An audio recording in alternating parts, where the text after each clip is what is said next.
March 12th, Numbers 1641 through Numbers 1832.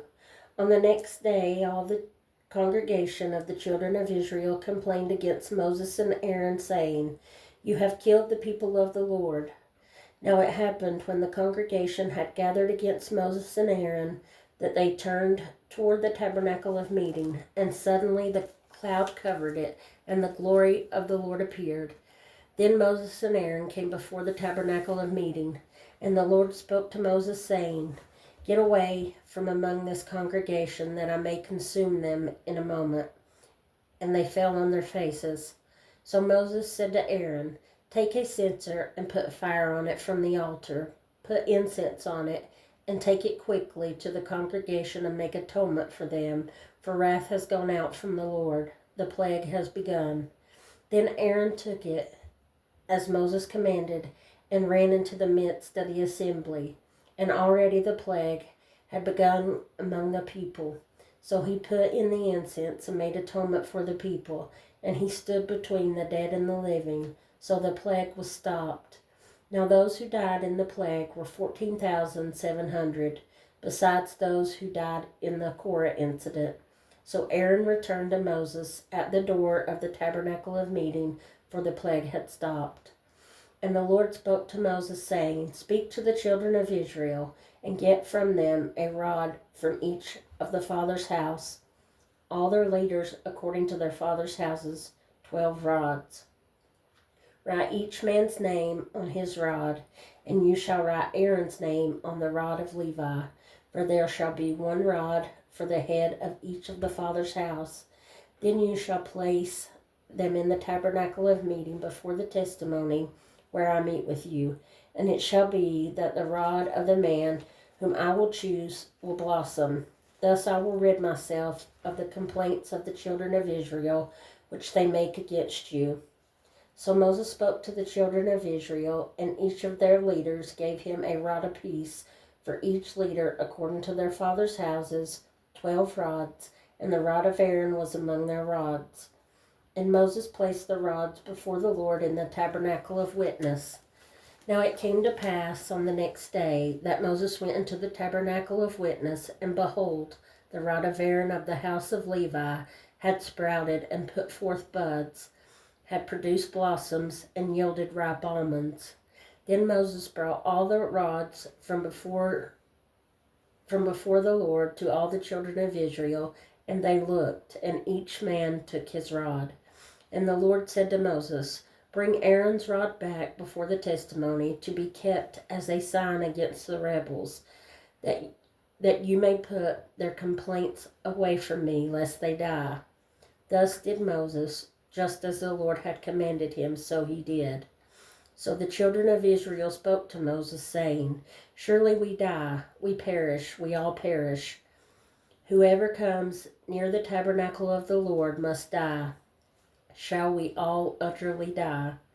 Then the Lord said to Aaron, "You and your sons and your father's house with you shall bear the iniquity related to the sanctuary, and you and your sons with you shall bear the iniquity associated with your priesthood. Also bring with you your brethren of the tribe of Levi, the tribe of your father, that they may be joined with you and serve you, while you and your sons with you are before the tabernacle of witness. They shall attend to your needs and all the needs of the tabernacle, but they shall not come near the articles of the sanctuary and the altar, lest they die, they and you also. They shall be joined with you and attend to the needs of the tabernacle of meeting for all the work of the tabernacle, but an outsider shall not come near you. And you shall attend to the duties of the sanctuary and the duties of the altar, that there may be no more wrath on the children of Israel. Behold, I myself have taken your brethren the Levites from among the children of Israel. They are a gift to you, given by the Lord, to do the work of the tabernacle of meeting. Therefore you and your sons with you shall attend to your priesthood for everything at the altar and behind the veil, and you shall serve. I give your priesthood to you as a gift for service, but the outsider who comes near shall be put to death. And the Lord spoke to Aaron, Here, I myself have also given you charge of my heave offerings, all the holy gifts of the children of Israel. I have given them as a portion to you and your sons, as an ordinance forever.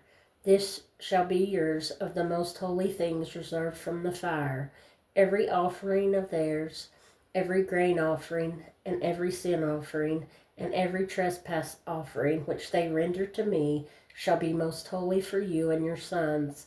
In the most holy place you shall eat it, and every male shall eat it. It shall be holy to you. This also is yours, the heave offering of their gift, with all the wave offerings of the children of Israel. I have given them to you and your sons and daughters with you, as an ordinance forever. Everyone who is clean in your house may eat it. All the best of the oil, all the best of the new wine and the grain, their first fruits which they offer to the Lord, I have given them to you. Whatever first ripe fruit is in their land, which they bring to the Lord, shall be yours. Everyone who is clean in your house may eat it. Every devoted thing in Israel shall be yours. Everything that first opens the womb of all flesh, which they bring to the Lord, whether man or beast, shall be yours. Nevertheless, the firstborn of man you shall surely redeem, and the firstborn of unclean animals you shall redeem. And those redeemed of the devoted things you shall redeem when 1 month old, according to your valuation, for 5 shekels of silver, according to the shekel of the sanctuary, which is 20 gerahs. But the firstborn of a cow, the firstborn of a sheep, or the firstborn of a goat, you shall not redeem. They are holy. You shall sprinkle their blood on the altar and burn their fat as an offering made by fire for a sweet aroma to the Lord. And their flesh shall be yours, just as the wave breast and the right thigh are yours. All the heave offerings of the holy things which the children of Israel offer to the Lord, I have given to you and your sons and daughters with you as an ordinance forever.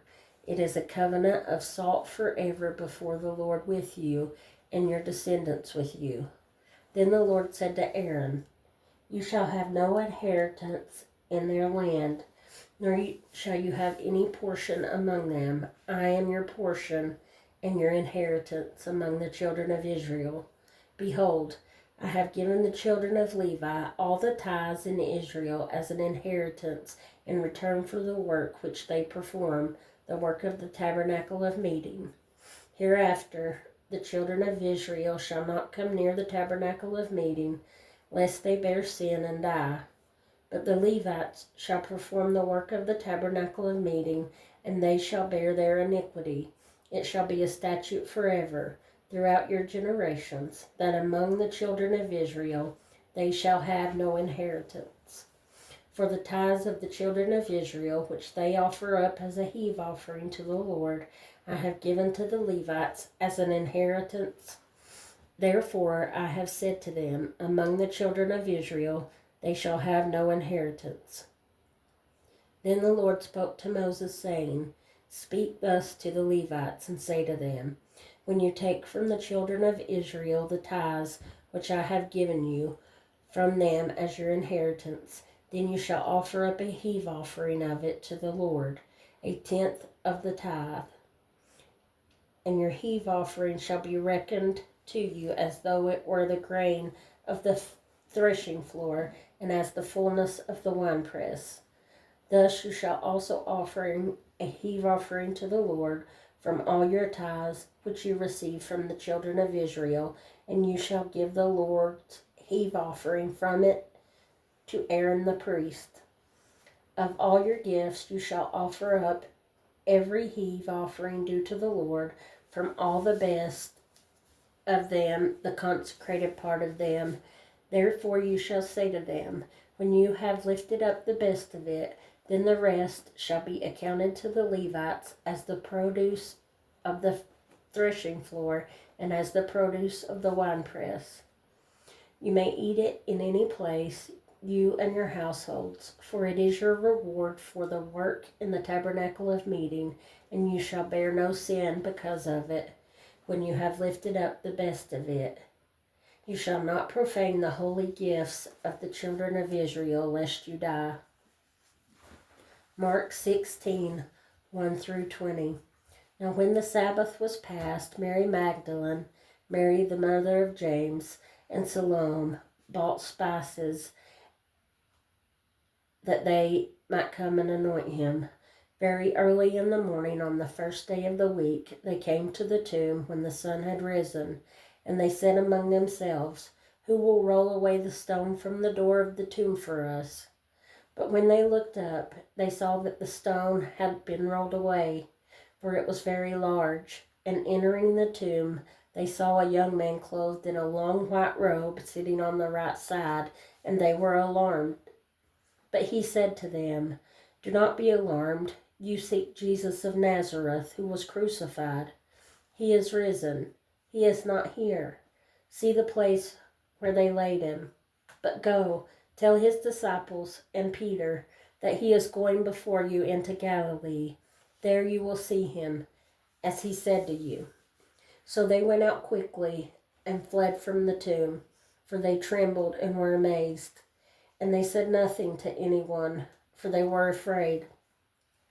Now when he rose early on the first day of the week, he appeared first to Mary Magdalene, out of whom he had cast 7 demons. She went and told those who had been with him, as they mourned and wept.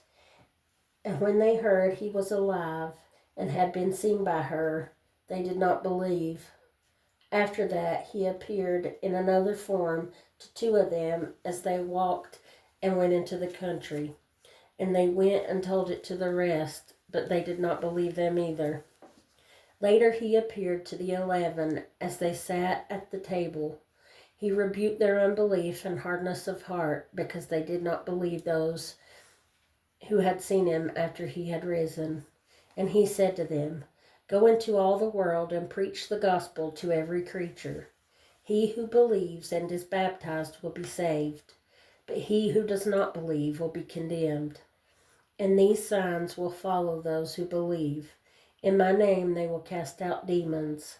They will speak with new tongues. They will take up serpents. And if they drink anything deadly, it will by no means hurt them. They will lay hands on the sick, and they will recover." So then, after the Lord had spoken to them, he was received up into heaven and sat down at the right hand of God. And they went out and preached everywhere, the Lord working with them and confirming the word through the accompanying signs. Amen. Psalm 55, 1 through 23. Give ear to my prayer, O God, and do not hide yourself from my supplication. Attend to me and hear me. I am restless in my complaint and moan noisily. Because the voice of the enemy, because of the oppression of the wicked, for they bring down trouble upon me, and in wrath they hate me. My heart is severely pained within me, and the terrors of death have fallen upon me. Fearfulness and trembling have come upon me, and horror has overwhelmed me. So I said, "Oh, that I had wings like a dove, I would fly away and be at rest. Indeed, I would wander far off and remain in the wilderness, Selah.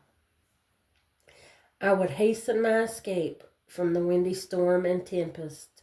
Destroy, O Lord, and divide their tongues, for I have seen violence and strife in the city. Day and night they go around it on its walls. Iniquity and trouble are also in the midst of it. Destruction is in its midst. Oppression and deceit do not depart from its streets. For it is not an enemy of who reproaches me, then I could bear it. Nor is it one who hates me, who has exalted himself against me, then I could hide from him. But it was you, a man my equal, my companion and my acquaintance. We took sweet counsel together and walked to the house of God in the throng. Let death seize them. Let them go down alive into hell. For wickedness is in their dwellings and among them. As for me, I will call upon God, and the Lord shall save me. Evening and morning and at noon I will pray and cry aloud, and he shall hear my voice. He has redeemed my soul in peace from the battle that was against me, for there were many against me. God will hear and afflict them, even he who abides from of old. Because they do not change, therefore they do not fear God. He has put forth his hands against those who were at peace with him. He has broken his covenant.